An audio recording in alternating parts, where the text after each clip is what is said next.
Voici un message de notre président, M. Anatole Ngamukol, à l'attention de ses collègues footballeurs et footballeuses et de ses concitoyens.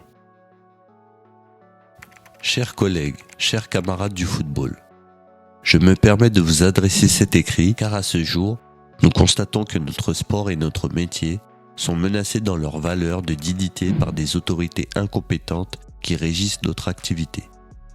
Harcèlement, attouchement sexuel, discrimination, abus de pouvoir sont des pratiques qui se sont invitées et se sont installées au sein de notre passion qu'est le football.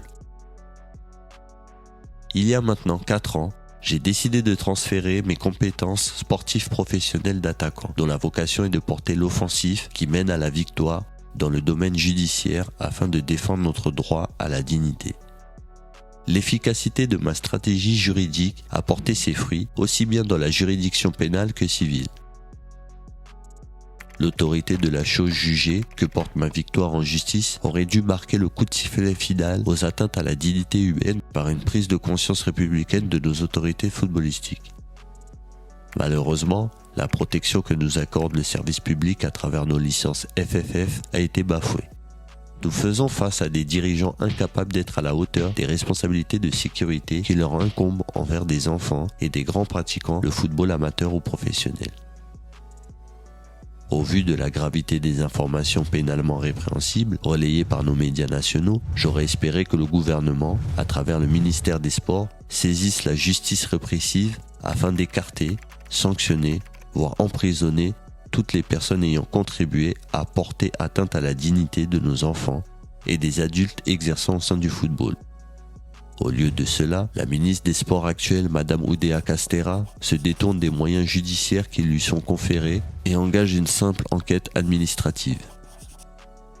Je vous invite, mes chers concitoyens sportifs et non sportifs, à vous mobiliser contre la rupture d'égalité, cette discrimination de traitement que nous impose le gouvernement au sein de nos instances footballistiques.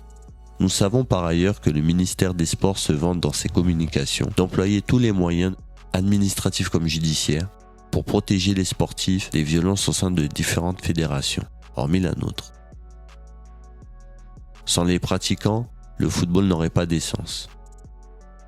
Le football nous enseigne plusieurs principes de valeurs comme savoir s'associer, savoir être solidaire, la mutualisation des compétences, le respect des règles, le fair play de l'art de la guerre qui nous mène vers la victoire.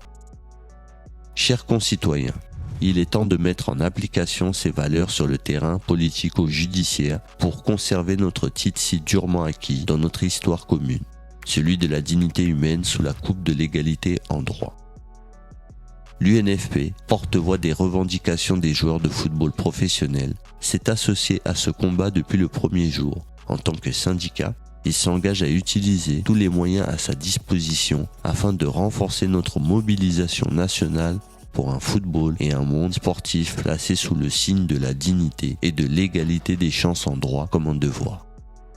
Jean-Paul Sartre disait « Un droit n'est jamais que l'autre aspect d'un devoir ». Nous avons le devoir de protéger et de préserver notre droit à la dignité. Fraternellement, Anatole Ngamukol.